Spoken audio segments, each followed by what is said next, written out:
함께 기도하시겠습니다.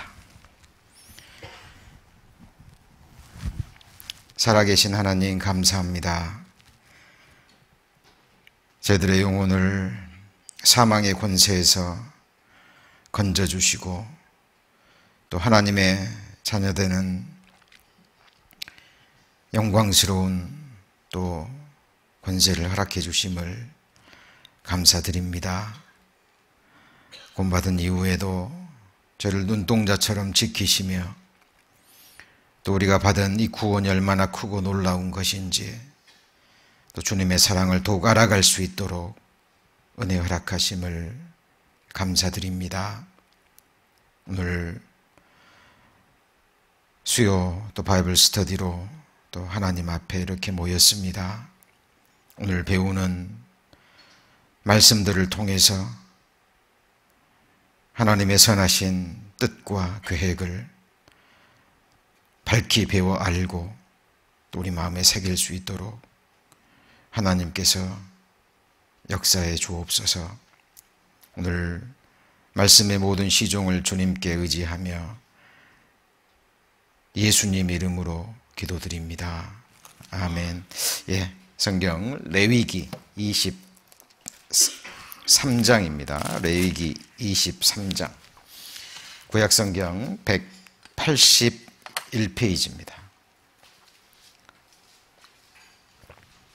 레위기 23장 4절 말씀 181페이지 4절부터 제가 읽겠습니다. 기한에 미쳐 너희가 공포하여 성회로 삼을 여호와의 절기는 이러하니라. 정월 14일 저녁은 여호와의 유월절이요 이달 15일은 여호와의 무교절이니 7일 동안 너희는 무교봉을 먹을 것이요. 예. 지난 시간에는 레위기에 기록된 5 제사에 대해서 공부를 했습니다. 5 제사는 예수님께서 하나님을 위해서 또 우리를 위해서 드리신 십자가의 제사입니다. 이제 우리가 그 십자가의 제사로 말미암아 새 생명을 얻게 된 이제 우리가 이제 하나님을 위해서 또 우리가 드려야 될 또 제사이기도 합니다. 저희들 배우는 말씀이 계속 저희들 홈페이지에 올라가는 거 아시죠? 기회 되는 대로 들으시고 또 묵상하시고 또 마음에 새기시고 우리 삶에 적용하셨으면 좋겠습니다. 오늘부터는 레위기 23장에 기록된 여호와의 7 절기에 대해서 좀 가능한 한 자세히 배워보고자 합니다. 우리가 이 땅에서 정상적인 삶을 영위하기 위해서 필요한 많은 것들이 있습니다. 그 중에 빼놓을 수 없는 것이 달력과 그리고 시계죠. 집안에 달력 1-2개 정도는 있으실 겁니다. 원래 달력과 시간의 개념은 하나님께로부터 비롯된 것이죠. 하나님께서 어떤 분이신가를 또 하나님께서 또 시간을 통해서 이루고자 하시는 일이 무엇인지 또 하나님의 그 계획을 우리에게 알려주시기 위해서 하나님께서 하나님이 보시는 그 절기들을 성경에 기록해 놓으셨습니다. 특별히 이제 읽은 레위기 23장은 하나님께서 자기 백성 이스라엘에게 가나안 땅에서 지키라고 명하신 7 절기를 기술하고 있죠.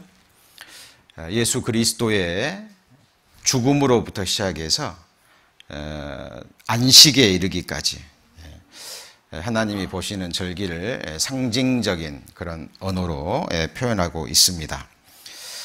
장래에 특별히 장래에 있을 중요한 그 사건들을 예언하고 있죠. 그리고 그 중에 일부는 또 이미 성취가 되었습니다. 그리고 나머지 부분도 성취가 될 것입니다. 내가 종말을 처음부터 보이고 이르기를, 아직 이루지 아니한 일을 내가 옛적부터 보이고 이르기를 나의 모략이 설 것이라. 내가 나의 기뻐하는 것을 이루리라. 하나님께서 말씀하셨죠. 아모스 3장 7절에도 하나님께서는 자기의 비밀을 그 종 선지자들에게 미리 보이지 아니하시고는 행하심이 없으시다고 말씀하셨습니다. 성경 속에 미리 기록하시고 기록한 것을 그대로 행하십니다. 이렇게 하시는 이유는 하나님을 믿게 하시기 위함이고요. 또 다가올 미래를, 장래를 또 믿음으로 예비케 하시려고 하나님께서 그렇게 말씀하셨습니다. 특별히 가장 중요한 사건들, 인류 역사에 있어서 가장 중요한 사건들을 하나님은 이제 우리가 오늘부터 배우게 될 7 절기 속에 하나님은 다 담아 두셨습니다. 그리고 모든 성경이 그렇듯이 이 여호와의 7 절기 또한 예수님을 드러내고 있습니다. 이 말씀 잘 아시죠? 골로새서 2장 16절, 17절에 보시면 그러므로 먹고 마시는 것과, 한번 나머지 같이 읽어볼까요? 절기나 월삭이나 안식일을 인하여 누구든지 너희를 편론하지 못하게 하라. 이것들은 장래일의 그림자이나 몸은 그리스도의 것이니라. 이 보면 절기가 나오죠. 절기가 나옵니다. 근데 이것들은 장래일의 뭐라고요? 그림자이나, 결국 몸은 그리스도의 것이니라. 그러니까 모든 성경이 예수님을 증거하잖아요. 이 레위기 23장에 기록된 여호와의 절기 또한 예수님과 또 예수님의 사역을 우리에게 증거하고 있습니다. 7 절기의 첫 절기가 무엇인가요? 유월절이죠. 유월절. 예수님의 죽음으로부터 시작해서 또 안식에 이르기까지, 마지막 절기가 초막절이잖아요. 거기에 이르기까지 예수님의 사역을 나타내고 있습니다. 그리고 그 마지막 그 초막절은 사도행전 3장 21절에 보면, 자, 하나님이 영원전부터 거룩한 선지자의 입으로 의탁하여 말씀하신 바, 한번 같이 읽습니다. 만유를 회복하실 때까지는 하늘이 마땅히 그를 받아두리라.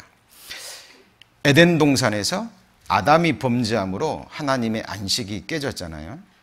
그리고 아담이 하나님께 순종했을 때, 그때 하나님이 누리기를 원하셨던 그 영광, 그것을 하나님은 천년 왕국 때에 이 만유를 회복하시고, 자, 그리고 그때 누리기를 원하셨습니다. 그래서 예수님의 죽음으로 시작해서 천년 왕국, 안식에 이르기까지 하나님은 여호와의 7절기 속에 이것을 다 담아 두셨습니다. 자, 그래서 이제 그 초막 6월절부터 시작해서 초막절까지 이르게 될 그 내용을 잠깐만 좀 이렇게 설명을 미리 드리면, 자, 갈보리 예수 그리스도의 죽음이죠. 6월절. 자, 그리고 주님은 3일 만에 부활하시죠. 이것이 이제 세 번째 절기인 초실절에 해당이 됩니다. 그리고 오순절은 바로 성령 강림을 나타내죠. 교회의 시작을 또 이야기하고 있고요. 그리고 주님의 공중 재림, 나팔절이죠. 자, 교회가 들림 받지만 사실 예수님이 공중 재림하실 때 이스라엘 민족이 그때부터 본격적으로 돌아오기 시작합니다. 옛 땅으로. 자, 그리고 이스라엘의 진정한 회복, 민족적 회개 운동이 일어나죠. 이것이 이제 속죄절에 해당이 되고요. 자, 그리고 이제 주님의 지상 재림, 7년 공중 7년 혼인 잔치와 함께 또 7년 환란 기간 동안에 이스라엘 민족이 고토로 돌아오고 그리고 지상 재림과 함께 천년 왕국이 이제 이루어집니다. 이것을 자세하게 이제 좀 배워 갈 텐데요. 이것을 여호와의 일곱 절기를 배우기 전에 먼저 선행돼야 될 학습이 있습니다. 세상에서는 이거를 선행학습이라고 이야기하는데요. 여호와의 일곱 절기를 이해하기 위해서는 먼저 저희들이 알아야 될 것들이 있습니다. 그게 성경에 나오는 성경력 있고 그리고 현대 지금의 유대인들이 사용하는 유대력이 있습니다. 그리고 지금 우리들이 사용하고 있는 태양력이 있죠. 이 태양력은 애굽력에 해당이 됩니다. 이것을 먼저 좀 배우고 이해하지 못하면 여호와의 일곱 절기를 배울 때 좀 혼동이 있을 수 있고요. 그래서 먼저 좀 배우고자 합니다. 자, 성경에 이 성경력 출애굽기에 보면 예수님께서 이스라엘 백성이 출애굽하는 그 달을 1월로 삼으라고 성경에 기록되어 있죠. 한번 찾아보시죠. 출애굽기 12장입니다.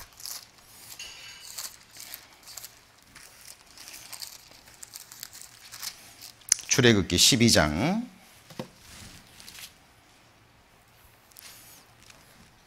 1절에 보시면 98페이지. 출애굽기 12장 1절에 자, 여호와께서 애굽 땅에서 모세와 아론에게 일러 가라사대 자, 2절은 같이 읽습니다. 이 달로 너희에게 달의 시작 곧 해의 첫 달이 되게 하고 자, 이스라엘 백성들이 바로의 권세 아래에 있을 때는 진정한 의미에서 하나님 백성으로서의 삶이 아니었죠. 그러나 이 6월절 사건을 계기로 해서 바로의 권세에서 해방이 되면서 출애굽하면서부터 이스라엘의 진정한 역사는 시작이 됩니다. 그래서 그런 의미에서 하나님께서 이 애굽력으로 보면은 약 3월, 4월 우리가 쓰는 태양력이 약 3월, 4월에 해당되는 겁니다. 이 달을 첫 달로 하고 그죠? 그것이 이제 1월입니다. 1월. 이걸 이제 그 성경 다른 곳에는 아빕월이라고도 하고 이것이 이제 그 바벨론 포로 시대에 이게 니산월로 바뀌었습니다. 이따가 제가 설명을 드릴 겁니다. 하여튼 이 성경력과 그리고 현재 유대인들이 쓰고 있는 또 유대력이 있습니다. 이때는 바벨론에서 해방되던 달, 바벨론에서 포로에서 해방되던 그 달을 또 1월로 삼았거든요. 이스라엘 백성들이 지금부터 2000년 전에. 그래서 이것 때문에 성경을 배우실 때 좀 혼동이 있을 수 있는데요. 조금만 주의 깊게 들어보시면 충분히 이해하실 수 있습니다. 그래서 자, 그리고 2월은 지금 이제 8월에 해당이 되고요. 태양력으로는 4, 5월에 해당이 됩니다. 자, 3월은 시반월. 현대 유대력으로는 9월 달이죠. 자, 4월은 타무즈. 그리고 5월은 아브. 6월은 엘룰월. 그리고 7월을 티시리월이라 그러는데요. 이때 지금부터 2000년 전에 바벨론으로부터 해방되던 그 달을 또다시 유대인들은 1월로 삼았습니다. 그래서 지금은 바로 이 유대력을 쓰고 있는 거예요. 그래서 8월은 헤시반, 9월은 키슬레브월, 10월은 테벳월, 11월은 쉬밧월, 12월은 엘룰월. 그래서 이 세 가지 달력을 좀 마음에 두셔야 됩니다. 이것은 태양력은 현재 지금 우리들이 쓰고 있는 거고요.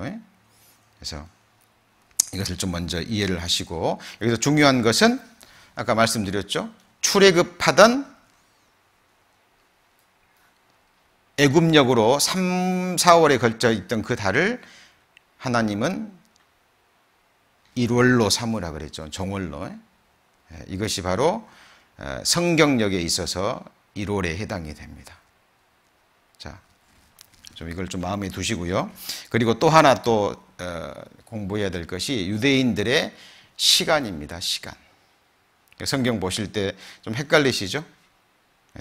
그래서 유대인들의 시간은 하루의 시작은 오후 6시에 시작합니다. 자, 우리는 언제 시작하나요? 밤 12시에?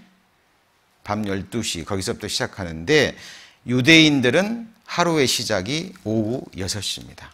이 근거는 창세기로 거슬러 올라갑니다. 창세기에 보면 저녁이 되고 아침이 되니 이는 첫째 날이라 이렇게 시작이 되죠. 그래서 하나님의 역사는 밤에서 아침으로 넘어갑니다. 그래서 유대인들이 이것을 근거로 해서 유대인들의 하루는 오후 6시에 시작이 됩니다. 그죠? 그래서 하루 오후 6시에서 다음 날 오후 6시까지. 그래서 이게 좀 헷갈리시면 이게 쭉 써보시면 돼요.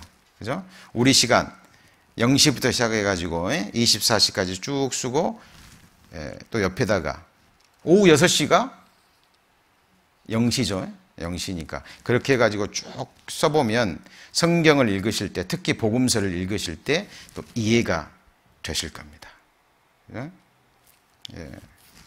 그래서 유대인들의 시간은 이렇게 되고요. 그리고 또 그래서 유대인들의 낮은 오전 6시부터 오후 6시, 유대인들의 밤은 오후 6시부터 오전 6시까지입니다.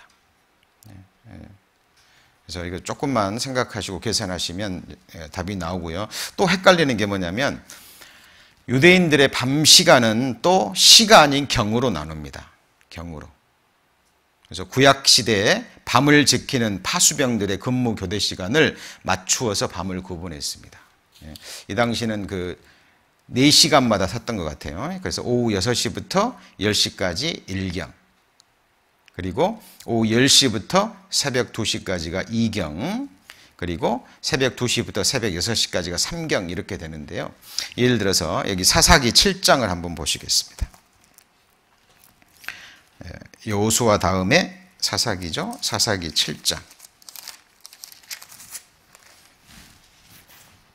자, 19절에 보시면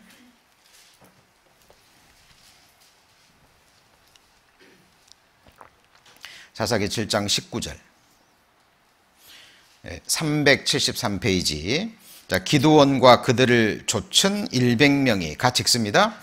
이경 초에 진가에 이른즉 번병에 체번할 때라 나팔을 불며 손에 가졌던 항아리를 부수니라. 여기 보면 이경초가 나오죠. 그래서 이게 어떤 시간인가 이렇게 계산해 보면 이경초니까요. 오후 10시 뭐 조가 되겠죠. 이때쯤이구나 이렇게 생각하시면 됩니다. 근데 또 헷갈리는 것이요. 이거는 이제 구약시대 때고 구약시대. 근데 또 로마의 압제를 받던 로마 시대에는 이것이 또 달라집니다. 머리 아프시죠? 그래서 그 로마가 지배하는 시작세에는 로마 파수꾼들의 야간 교대 시간에 영향을 받아 4경으로 바뀌게 됩니다. 그러니까 구약시대 이스라엘 백성들은 밤 근무를 몇 시간이요? 4시간. 근데 로마인들은 3시간씩 쓴 것 같아요. 그래서 오후 3시부터 9시가 1경, 오후 9시부터 12시까지가 2경, 3경, 4경 이렇게 나눕니다.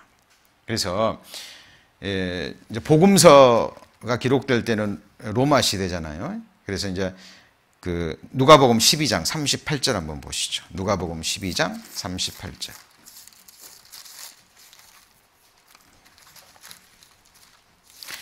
자, 이제 처음 들으신 분들은 좀 헷갈리시는 것 같아도요. 조금만 또 생각하시고 또 반복해서 들으시면 마음에 금방 정리가 되십니다. 누가복음 12장 38절입니다. 누가복음 12장 38절. 자, 같이 읽습니다. 주인이 혹 2경에나 혹 3경에 이르러서 또 종들의 이같이 하는 것을 보면 그 종들은 복이 있으리로다. 자, 그러면 이때 2경이나 3경이니까 언젠가요? 오후 9시에서 12시. 3경이니까 오후 12시에서 새벽 3시까지. 이때를 가리키죠. 그러니까 사람들이 다 잠들 때잖아요. 특히 3경은 오후 12시부터 새벽 3시까지는 사람들이 깊이 잠들어 있을 시기입니다. 그래서 3경에 이르러서도 종들이 깨어있는 것을 보면, 예수님이 이 비유의 말씀을 주시면서 이 시간 얘기를 하셨습니다. 이때는 바로 로마 때 시간이니까 구약시대 그 경과는 또 다른 시간대입니다. 그래서 이것도 좀 마음에 두셨으면 좋겠습니다. 그리고 또 헷갈리시는 것이 우리 마태복음 14장도 한번 볼까요? 마태복음 14장. 마태복음 14장도 25절입니다. 마태복음 14장 25절. 자, 다시 한번 같이 읽어볼까요? 밤 4경에 예수께서 바다 위로 걸어서 제자들에게 오시니, 이렇게 되어 있죠. 자, 그러니까 4경이니까 이때는 언젠가요? 새벽 3시에서 새벽 6시. 깜깜할 때죠. 그때 예수님이 바다 위로 걸어오는 것을 보고 이제 제자들이 무서워하는 그 모습. 그래서 성경에서 복음서에 나오는 어떤 시간대가 나오면 대충 어느 때쯤인지 짐작하시고 읽으시면 훨씬 더 이해가 빠르실 겁니다. 그리고 또 성경에 보면 니산월도 나오고 또 아비벌도 나옵니다. 아비벌. 자, 이 아비벌은 그 푸른 이삭이라는 의미를 가지고 있는데요. 유대 종교력으로 음력 첫째 달과 세속력으로 그러니까 애굽력이죠. 태양력으로 7째 달의 원래 명칭입니다. 그렇죠? 그리고 이제 이것이 바빌로니아 유배 이후 이 명칭은 뭘로 바뀌었어요? 자, 니산월이라는 명칭으로 바뀌었습니다. 그래서 그 아비벌은 곧 그 니산월 정월이라는 거 좀 마음에 두시고 혼동이 없으시기를 바랍니다. 자, 그러면 이제 본격적으로 여호와의 이제 7절기에 대해서 공부를 하실 텐데요. 이제 먼저 6월절은 이제 첫째 달 14일이니까 이제 무슨 달이죠? 자, 선행학습 방금 좀 전에 했는데. 예? 태양력으로는 3, 4월인데 이때가 니산월. 그죠? 아비벌이죠. 예, 그 달 이름은 뭐 정확하게 기억하실 필요는 없습니다만은 특히 이제 첫째 달 니산월은 기억하실 수 있어야 되겠죠. 아비벌. 그래서 첫째 달 14일이 바로 6월절입니다. 6월절은 뭘 의미하나요? 예수님의 십자가의 죽음. 6월절 어린 양 피를 통해서 이스라엘 백성들이 출애굽했듯이 바로의 권세에서 벗어나서, 자, 오늘날 우리 그리스도인들이 애굽되는 이 세상 사단의 권세 아래에 있던 우리들이 6월절 어린 양 되시는 예수 그리스도의 피로 말미암아 해방됐잖아요. 그래서 우리에게도 진정한 참된 인생의 시작입니다. 그래서 우리의 영적인 우리 인생의 시작. 그것이 되겠죠. 그래서 첫째 달 14일, 일이 바로 유월절이고요. 이건 예수님의 죽음을 나타내고요. 그리고 무교절은 첫째 달, 그러니까 유월절 바로 연이어서 15일부터 며칠간이요? 7일간. 이것이 바로 이제 무교절입니다. 무교절. 그래서 이 무교절은 등불을 켜서 집안 구석구석을 살펴서 누룩이 있으면 집 밖에 내어 버리는. 저희들이 유월절 어린 양 피로 출애굽한 이후에 우리들의 생활이죠. 잘 보셔요. 우리 일주일의 연속이잖아요. 맞죠? 우리들의 삶이 무엇입니까? 말씀의 등불을 밝혀서 누룩이 되는, 하나님 보실 때 죄되는 그것들을 버리는. 그래서 우리의 삶이 성화가 되고 하나님 보실 때 더욱 깨끗게 되는 우리의 이 땅에서의 신앙생활을 의미합니다. 무교절이. 자, 지금은 개괄적으로 배우고 또 자세히 배워갈 겁니다. 우선 전체적인 지금 이해를 돕기 위해서 지금 서론격으로 제가 지금 말씀을 드리는 거고요. 그리고 무교절 다음이 뭔가요? 초실절입니다. 초곡절이라고 하는데 첫째 달 16일 안식일 이튿날입니다. 그러니까 어떻게 보면 어때요? 이 16일이니까 이 초실절은 어디 안에 끼어 있어요? 무교절 안에 들어 있잖아요. 그죠? 이거는 예수님의 부활을 나타내는 절기입니다. 예수님이 첫 열매가 되셨잖아요. 첫 열매가 되셨습니다. 그래서 예수님의 부활을 나타내는 절기고요. 자, 그리고 그 다음에 이제 오순절, 칠칠절이라고도 하고, 자, 맥추절이라고도 합니다. 자, 이날은 자, 초곡절 이후, 그러니까 초실절 이후 며칠이요? 49일이 지난 50일째. 그러니까 이제 초실절부터 사실 이제 수확이 시작되는 거고, 이때부터 계속적인 수확을 통해서 이제 수확이 완성된 이후 50일째 수확된 밀을 밀을 갈고 누룩을 넣어 떡 몇 개를요? 2개를 여호와 앞에서 흔듭니다. 이것이 이제 오순절인데요. 자, 이때 정확하게 성령이 강림하셨죠. 예수님이 죽으시고 부활하시고, 그리고 오순절 되던 해 하나님께서 약속하신 성령을 보내주셨는데 이것은 교회의 시작입니다. 그런데 자, 누룩을 넣어서 떡이 몇 개입니까? 2개. 바로 이방인과 유대인을 의미합니다. 그리고 이제 그 누룩은 죄를 나타내잖아요.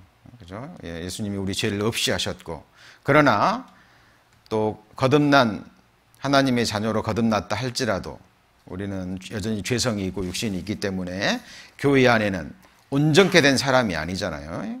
온전케 되어지는 하나님의 사람들이 있습니다. 그래서 교회 안에는 죄도 존재할 수 있잖아요. 그렇죠? 그래서 이것이 바로 이제 오순절이 갖는 의미고요. 자, 그리고 그 다음이 나팔절입니다. 자, 근데 이 네 개의 절기는 어떻습니까? 이미 이루어졌어요? 안 이루어졌어요? 이미 이루어졌습니다. 자, 이것들은 장래의 그림자인, 아까 그랬죠. 모세 시대에 이게 기록이 됐잖아요. 그 당시로 보면은 미래의 일이었습니다만은 지금 시간의 흐름 속에 이 네 개의 절기들은 이루어졌습니다. 그렇죠? 네. 그리고 나머지 세 개의 절기가 남아 있죠. 바로 나팔절, 그리고 속죄절, 그리고 초막절입니다. 자, 이 나팔절은 뭘 의미할까요? 자, 하나님의 나팔 소리가 울리면 어떤 일이 일어납니까? 저희들은 들림을 받죠. 저희들의 몸이 하나님의 영광의 몸의 형체같이 변화가 돼서 들림을 받고 공중에서는 7년 혼인잔치가 일어납니다. 그리고 이 땅에서는요. 자, 7년 환란이 시작되는데 이 7년 환란 동안에 나팔을 불면 이 땅에 거듭난 그리스도인들, 교회는 들림받지만 이스라엘 백성들은 이제 지금도 물론 돌아가고 있습니다만은 이 나팔이 울리면 이스라엘 백성들은 이제 본격적으로 성경에 한 사람도 남기지 않고 하나님이 유대인을 다 불러 모으신다 그랬죠? 이 나팔 소리를 듣고 지금 김세영 집사님이 지금 출미국기에 대해서 지금 이제 한 서너 시간에 걸쳐서 계속 강의를 해 주실 겁니다. 자, 못 들으신 분들은 저희들 지금 홈페이지와 유튜브에 계속 올라가고 있습니다. 그래서 공부하실 때 의문 날 때요 이렇게 열어서 들으시고 공부하셔야 됩니다. 하나님의 예언의 말씀은 반드시 이루어집니다. 그죠? 이거는 하나님의 달력이에요. 하나님의 일정표입니다. 우리 형제자매님들도 하루 일정 계획을 갖고 계시죠? 일주일 일정, 한 달 일정, 1년 일정. 그리고 뭐 비즈니스 하시는 우리 분들도 또 교회적으로도 일정표가 있잖아요. 여호와의 절기는 하나님의 일정표입니다. 가장 중요한 일을 레위기 23장 속에 담아 두셨어요. 두셨습니다. 그래서 우리는 이 땅을 살아가면서도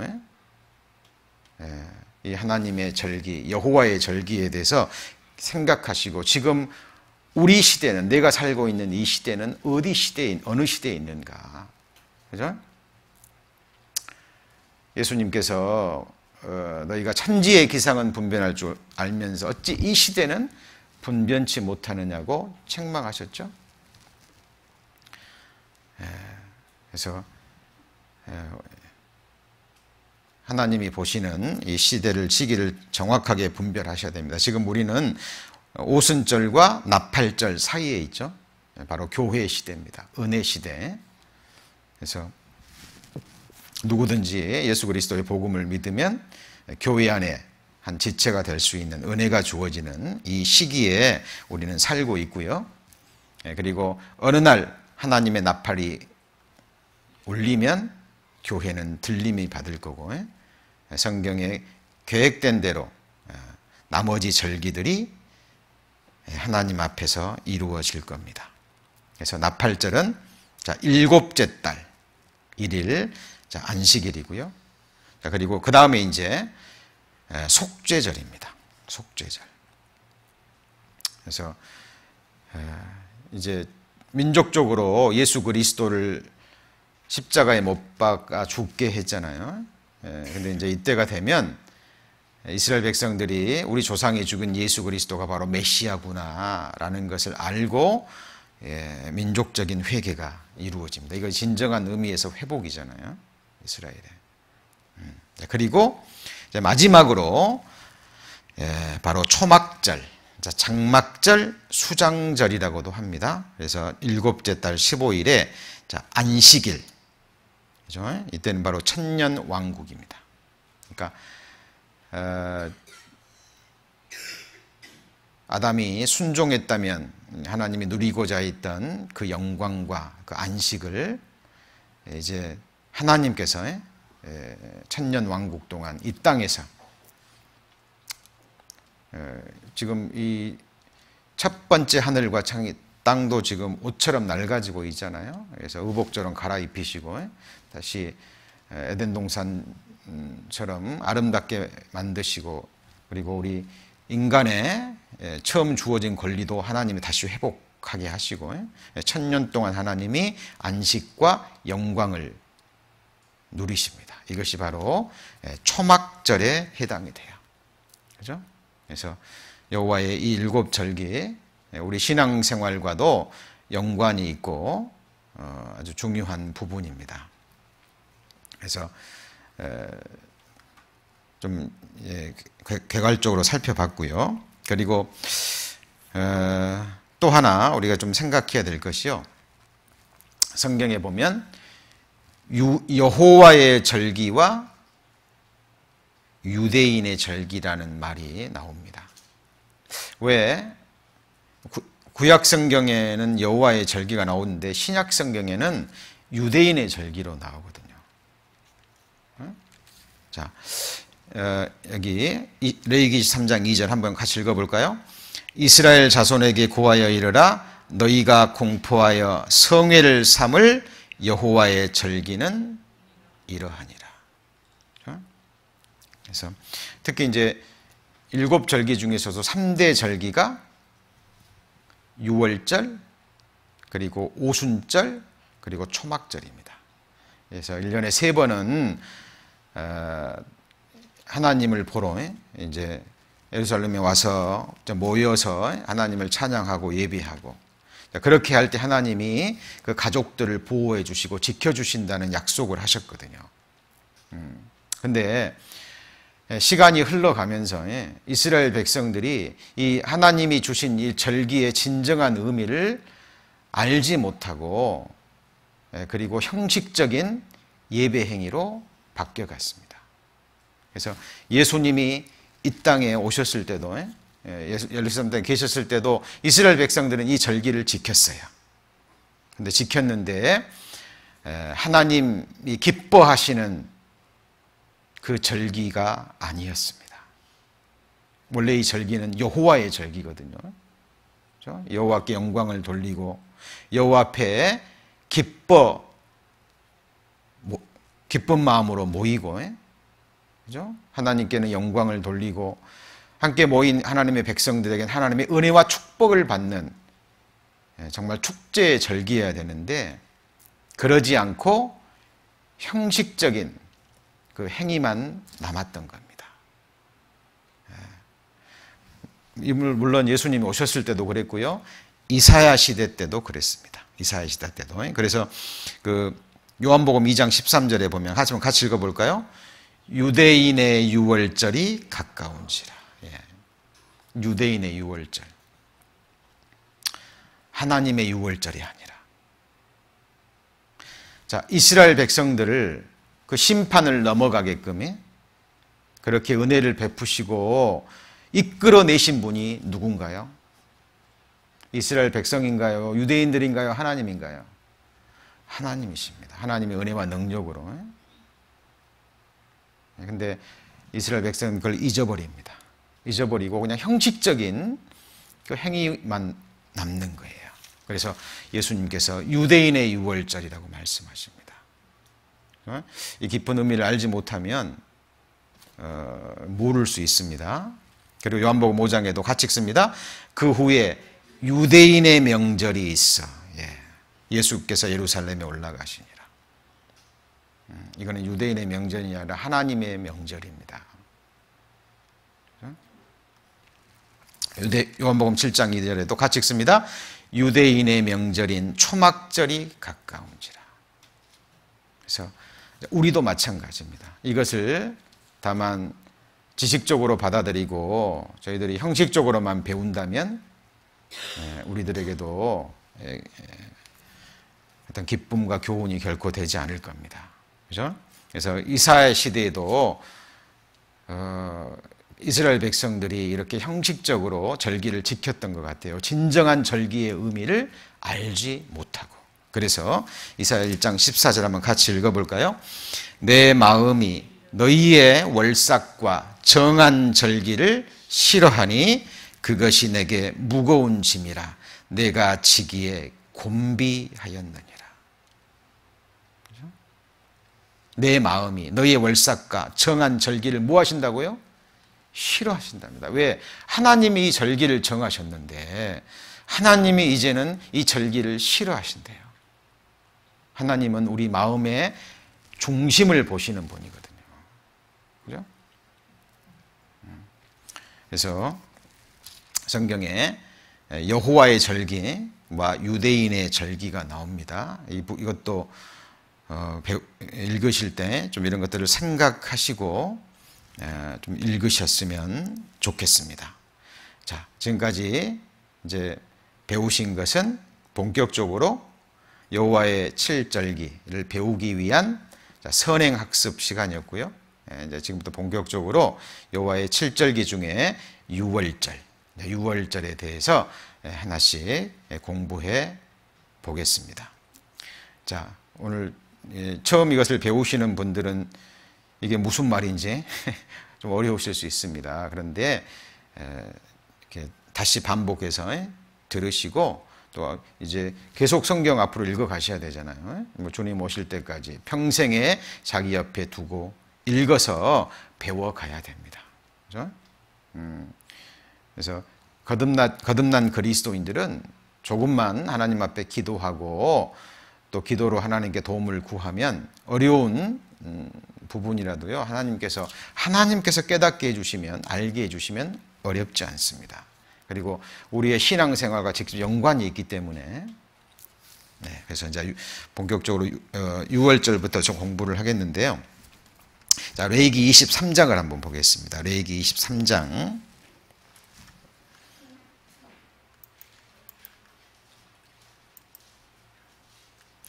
레위기 23장 4절입니다.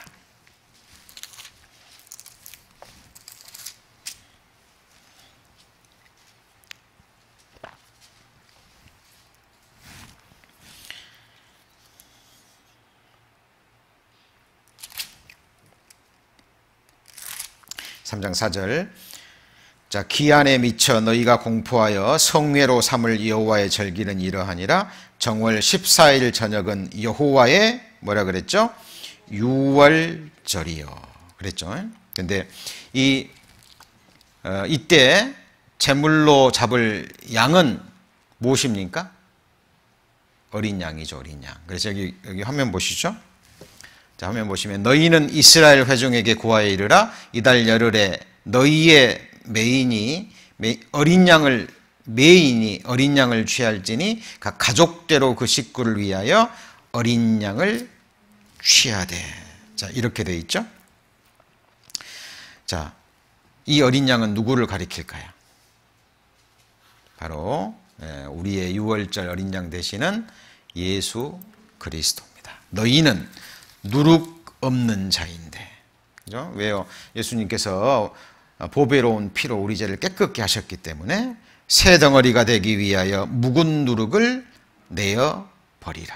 같이 읽습니다. 우리의 유월절 양 곧 그리스도께서 희생이 되셨느니라. 그러니까 신약 시대에 우리를 위해서 죽으시신 하나님이 예비하신 우리의 화목제분인 예수 그리스도. 그것은 우리 이스라엘의 출애굽 역사 가운데 바로 이 유월절 어린 양에 해당이 됩니다. 그래서 바로 이 유월절 어린 양은 우리의 예수 그리스도를 나타내는 것이라는 거 좀 마음에 두셔야 되고요. 그리고 이 어린 양은 자, 흠이 없어야 됩니다. 자, 흠 있는 양이면 안 돼요. 흠 없는 양이어야 됩니다. 자, 출애굽기 12장 5절 한번 같이 읽습니다.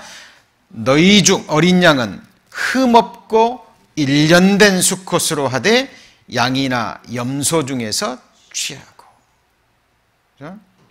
왜 예수님께서 출애굽할 때 이 어린 양을 흠없는 양으로 잡으라 그랬을까요? 흠과 허물은 바로 죄를 상징하잖아요. 우리를 위해서, 우리의 허물과 죄를 위해서 대신 죽어주실 분은 죄가 없으셔야 돼요. 죄 없는 분은 하나님 뿐이잖아요. 그래서 하나님이 사람의 몸을 입고 이 땅에 오신 분, 바로 예수 그리스도를 상징하는 겁니다. 자, 지금 뭘 배우고 있습니까? 지금 유월절 어린 양, 출애굽 당시에 유월절 그 어린 양이 바로 신약 시대 우리를 위해서 죽어주신 바로 예수 그리스도 그분의 그림자라는 것을 지금 말씀의 근거를 지금 찾아가고 있습니다. 사람들이 이거 뭐 꾸며 맞추는 게 아니라 정확하게 예수 그리스도를 상징하고 있는 거예요. 그래서 거듭난 이후에 성경을 배워보면 성경 전체가 예수 그리스도를 나타내고 있다니까요. 이 여호와의 일곱 절기도 마찬가지입니다. 우리의 창조주, 바로 나를 위해서 죽어주신 우리의 모든 것 되시는, 보이지 않지만 이 손으로 붙잡을 수 없지만 영원에서 영원까지 살아계신 우리의 영원한 사랑과 섬김과 그리움의 대상, 우리의 모든 것입니다. 우리의 영원한 왕. 그렇죠? 그래서 흠이 없는 어린 양이어야 됩니다. 이것이 이제 신약 성경의 곳곳에 이제 기록되어 있는데요. 베드로전서 1장 9절에도 보시면 같이 읽습니다. 오직 흠없고 점없는 어린 양 같은 그리스도의 보배로운 피로 한 것이니라. 그죠? 왜 하나님께서 출애굽 그 유월절 양을 흠없는 양으로 잡아야 되는지 아시겠죠? 바로 예수 그리스도를 나타내고 있기 때문에 그렇습니다. 그리고 이 양은요, 잡을 시기도 또 정해져 있어요. 그냥 하나님이 모세한테 그냥 흠없는 어린 양 잡아라, 정확하게 시기를 말하지 않고 그렇게 하신 게 아니잖아요. 정확하게 잡을 시기를 말씀하셨습니다. 출애굽 12장 6절에 보시면 같이 읽습니다. 그달 14일까지 간직하였다가 언제요? 해질 때에 이스라엘 회중이 그 양을 잡고, 며칠 동안 그냥 잡으면 되지 왜 또 14일까지 간직했다가 그것도 언제요? 해질 때 꼭 잡아야 되냐 그 말이에요.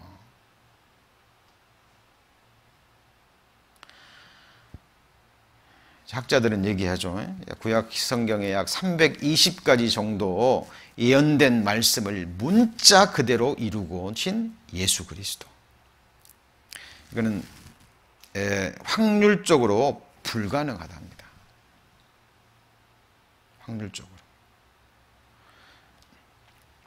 하나님이 이렇게 하신 것은 구약 성경에 예언하시고 예언하신 그대로 모든 예언의 말씀을 1.1획도 빗나가지 않고 그대로 이루시고 오신 바로 예수 그리스도가 바로 구약 성경의 메시아라는 것, 그분이 바로 참 하나님이라는 것을, 전지전능하신 하나님이라는 것을 증거하는 겁니다. 그래서 저희들도 여호와 일곱 절기를 배울 때 그냥 지식적으로 배우시면 안 되고 바로 우리의 구주 되시고 우리의 영원한 왕 되시는 예수 그리스도를 저희를 배우고 있는 거잖아요. 그래서 이 잡은 시기도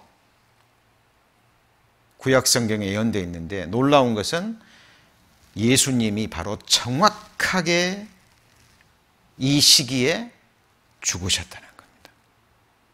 어때요? 우연일까요? 아닙니다. 하나님 말씀대로 그렇게 된 겁니다. 그래서 성경에 보면요, 이런 말씀이 있습니다. 자, 요한복음 8장 20절에 보면 같이 읽습니다. 이 말씀은 성전에서 가르치실 때에 연보 궤 앞에서 하셨으나 뭐가 없어요? 잡는 사람이 없으니. 왜요? 이는 그의 때가 아직 이르지 아니하였습니다. 그의 때가 언젠데요? 그가 죽을 시기. 예수님이 우리의 유월절 어린 양으로 오셨기 때문에 정확하게 하나님이 정하신 때가 있거든요.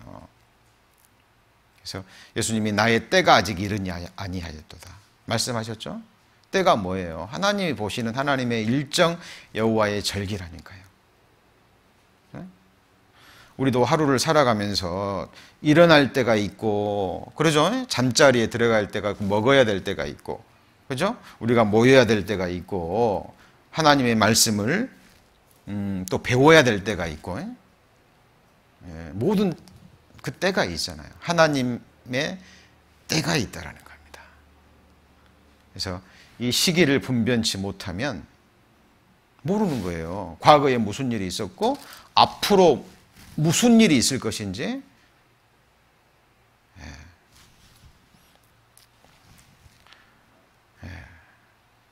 하나님의 말씀은 진리의 말씀입니다. 그렇죠? 그래서 그리고 여기 마가복음 14장에도 보면요. 자, 이틀을 지나면 유월절과 무교절이라. 그럼 예수님이 이제 잡혀서 이제 고통을 당하시고 이제 죽기 직전의 일인데요. 대제사장들과 서기관들이 예수를 괴계로 잡아 죽일 방책을 구하며 가로되 미뇨가 날까 하노니 같이 읽습니다. 명절에는 말자 하더라. 그러니까 유월절에는 죽이지 말자. 왜?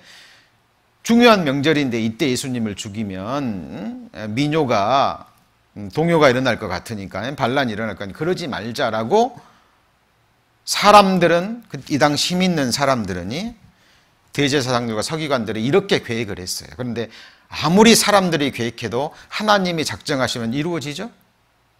이루어집니다.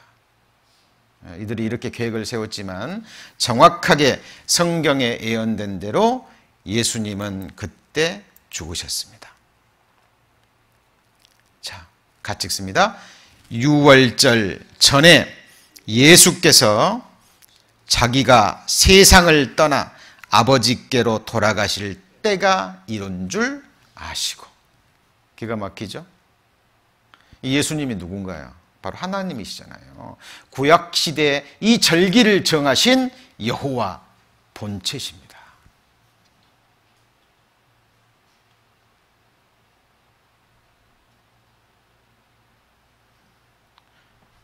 그래서 자기가 세상을 떠나 아버지께로 돌아가실 때가 이른 줄 아시고 같이 읽습니다. 세상에 있는 자기 사람들을 사랑하시되 언제까지요? 끝까지 사랑하시니라.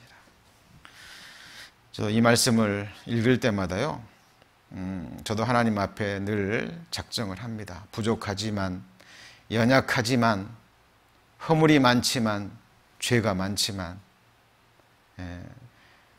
주님이 나를 끝까지 이렇게 죽기까지 사랑하셨듯이 나 또한 내게 맡겨진 주님의 일을, 하나님의 일을 끝까지 그 마음을 다짐해 봅니다. 그죠? 우리의 신앙생활도, 우리의 믿음도 언제까지요? 끝까지. 주님은 우리를 이렇게 끝까지 사랑하셨습니다. 그리고 예수님은 자기의 때를 아셨습니다. 그래서 구약시대 유월절 그 어린 양이 바로 정확하게 우리의 구주 예수 그리스도라는 것을 우리는 구약 성경과 신약 성경을 통해서요 정확하게 알 수 있습니다. 그렇죠? 막연하게 그냥 아시면 안 되고 이런 말씀들을 배우면 더 명확해지잖아요. 자, 그리고 또 하나 생각해야 될 것이요. 출애굽기 12장 46절입니다. 이건 직접 한번 찾아보죠. 출애굽기 12장 46절.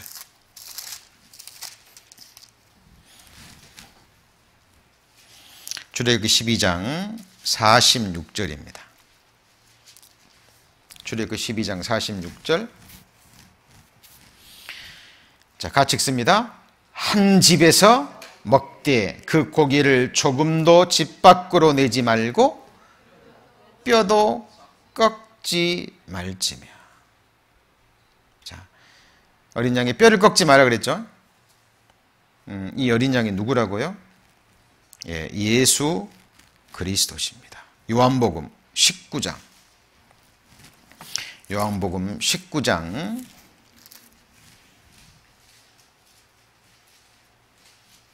32절입니다. 183페이지 요한복음 19장 32절입니다.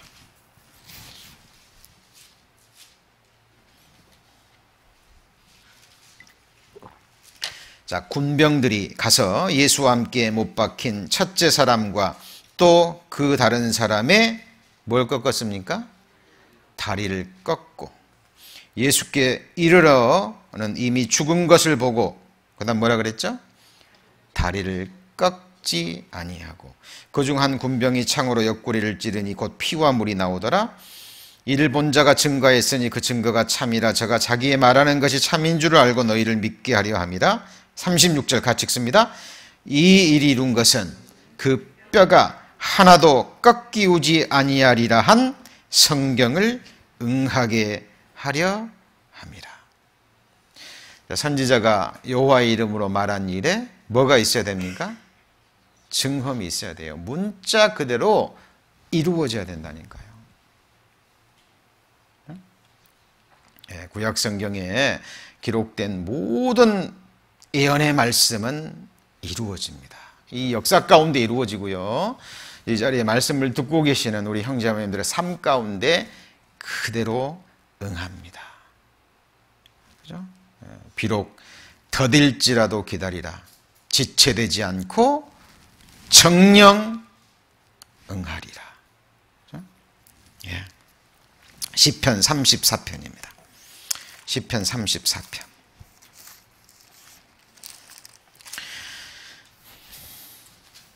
지금부터 3000년 전에 예수님의 그림자죠. 다윗이 성령의 감동하심을 받고요. 또 이렇게 기록합니다.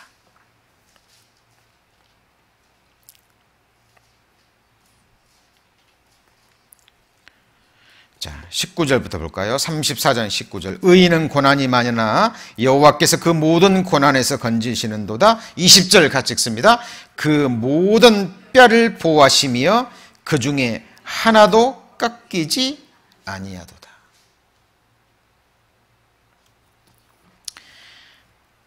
자, 뼈는 든든해야 되잖아요. 기둥과도 같은 겁니다. 자, 성경의 뼈는 꺾이지 않습니다. 그리스도인의 뼈도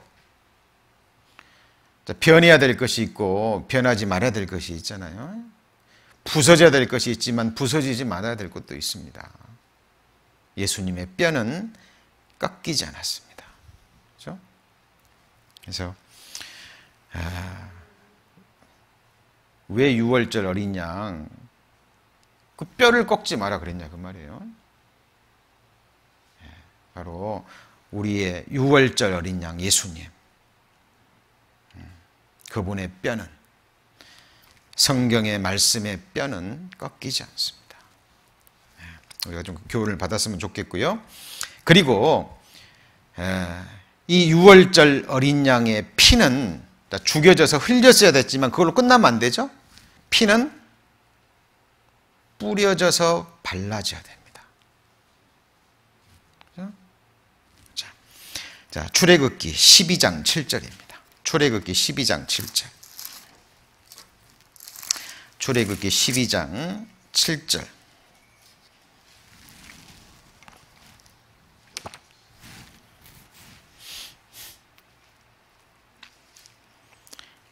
출애굽기 12장 7절 같이 읽습니다. 그 피로 양을 먹을 집, 문, 좌우, 설주와 임방에 바르고 그랬죠. 자, 하나님 말씀대로 어린 양을 잡았는데, 죽였는데, 어린 양은 분명히 피를 흘렸는데 그것으로 끝나버렸어요. 좌우, 설주, 임방에 바르지 않으면 어떻게 되죠? 심판이 넘어가는 게 아니라 어떻게 되죠? 심판이 들어가는 거예요. 마찬가지로 6월절 어린 양을 하나님이 우리를 위해서 잡으셨어도, 그렇죠? 예수님이 피를 흘리셨어도 그 흘리신 피를 우리가 믿음의 오술초로 우리 마음에 뿌려야 됩니다. 우리의 마음의 설주와 임방이 어떻게 되죠? 믿음으로 발라야 돼요. 아, 예수님께서 나를 위해서 피를 흘리셨구나. 예수님은 바로 나를 위한, 나의 속죄를 위해서 하나님이 예비하신 속죄 제물이구나. 그분은 대제사장으로 오셨지만 또한 우리의 제물이기도 합니다. 얼마나 큰 사랑입니까? 그렇죠?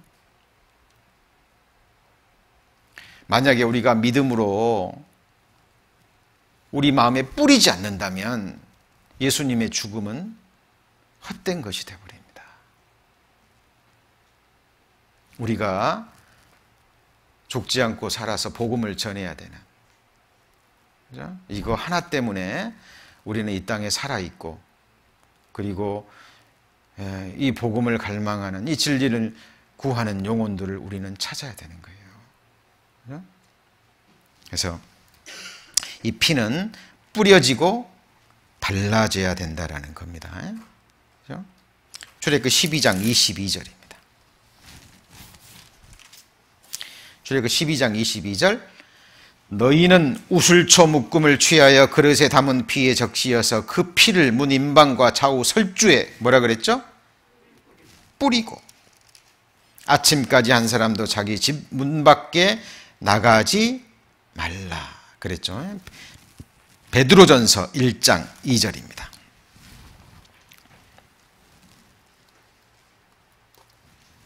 베드로전서 1장 2절. 자, 시간 안에 못 찾으신 분은 여기를 보셔도 됩니다. 자, 곧 하나님 아버지의 미리 아심을 따라 성령의 거룩하게 하심으로 순종함과, 나머지 같이 읽습니다. 예수 그리스도의 피뿌림을 얻기 위하여 택하심을 입은 자들에게 편지하노니 은혜와 평강이 너희에게 더욱 많을지어다. 여기 보면 예수 그리스도의 뭐라고요? 같이 해보시죠. 예수 그리스도의 피뿌림. 예. 예수 그리스도의 피뿌림을 얻기 위하여. 그죠? 예. 6월절 어린 양 피를 좌우 설주 임방에 뿌리고 발랐듯이 예수 그리스도의 피를 얻다가요, 어디에요? 마음에. 그렇죠? 예. 우리 마음에 뿌림을 받아야 됩니다. 히브리서 10장 22절입니다. 히브리서 10장 22절.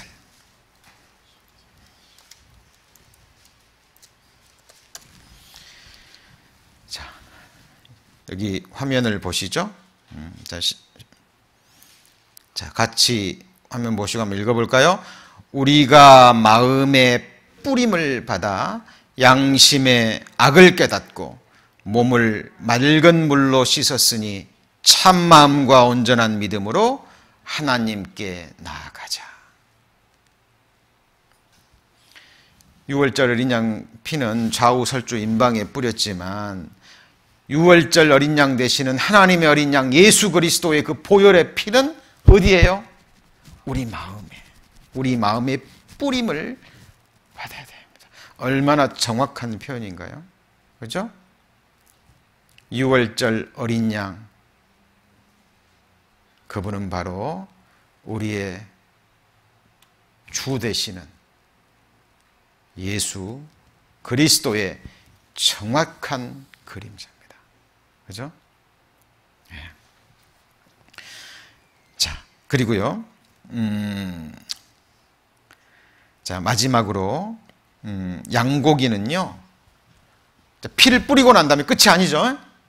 끝이 아니고, 이제 그 양고기는 어떻게 해야 돼요? 불에 다 구워 먹어야 돼요. 출애굽기 12장 8절 9절입니다. 자, 조금만 하면 됩니다. 출애굽기 12장 8절. 출애굽기 12장 8절 9절. 자, 그 밤에 그 고기를 불에 구워 무교병과 쓴 나물과 아울러 먹되 난로나 물에 삶아서나 먹지 말고 그 머리와 정강이와 내장을 다 불에 구워 먹고, 10절 같이 읽습니다. 아침까지 남겨두지 말며 아침까지 남은 것은 곧 소화하라. 너희는 그것을 이렇게 먹을지니 허리에 띠를 띠고 발에 신을 신고 손에 지팡이를 잡고 급히 먹으라. 이것이 여호와의 뭐라고요?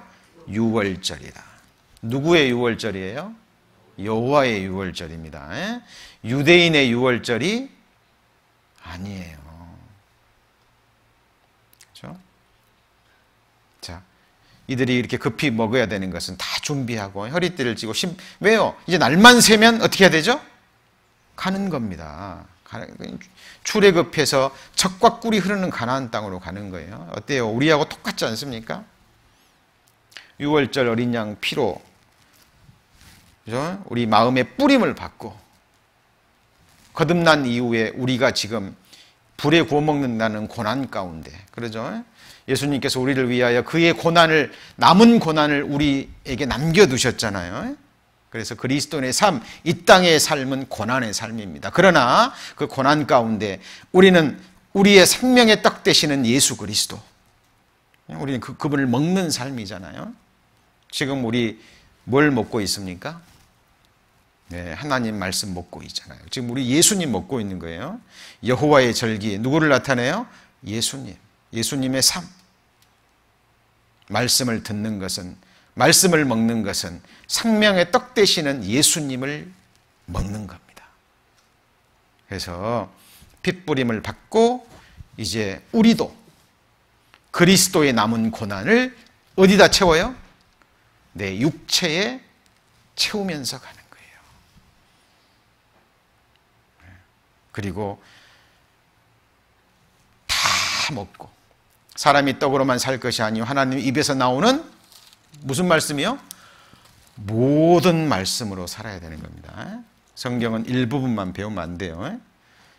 그래서 저희들 수요 바이블 스터디, 제게 주어진 시간은 지금 창세기부터 요한계시록까지 다 배울 수는 없지만 중요한 부분들은 반드시 이렇게 짚고 넘어갈 겁니다. 특히 모세 오경은 더더욱 가능한 한 자세히 할 거예요. 특히 레위기는 더더욱 중요합니다. 거듭났다 할지라도 레위기를 잘 이해하지 못하면 성경 전체를 이해하기가 어렵습니다. 그리고 깊은 은혜와 말씀의 맛을 깨닫기 어렵습니다. 그래서 자, 오늘 여호와의 일곱 절기 첫째 시간으로 선행학습과 함께, 그죠? 유대력과 성경에 나오는 성경력과 유대력, 현재 쓰고 있는, 그리고 애굽력, 태양력과 비교해서 좀 공부를 했고, 유대인들의 시간에 대해서도 좀 이해하셨죠? 네. 그리고 오늘 유월절에 대해서 자세히 살펴봤습니다. 또 다음 시간에 또 계속해서 두 번째 절기, 또 무교절부터 또 자세히 배우겠습니다.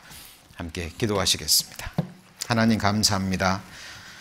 저희들에게 성경을 주셔서 또 성경을 통해서 우리 하나님을 더욱 알아갈 수 있도록 은혜 허락하심을 감사드립니다. 저희들 성경을 공부하는 이 시간, 참으로 얼마나 귀한 시간인지 깨닫게 하시고 결코 헛된 시간 되지 않도록 하나님을 아는 지식에서 더욱더 자라가는 복된 시간이 될 수 있도록 하나님 도와주시길 원합니다. 오늘 함께하지 못한 또 식구들 이 말씀을 들을 수 있도록 주님께서 또 시간을 허락하여 주셔서 우리 모두 한 사람도 빠짐없이 하나님을 아는 지식에서 자라가고 그러므로 더욱더 풍성한 은혜를 누리는 하나님의 자녀들 될 수 있도록 하나님 자비를 베풀어 주옵소서. 믿고 감사드리며 예수님 이름으로 기도드립니다.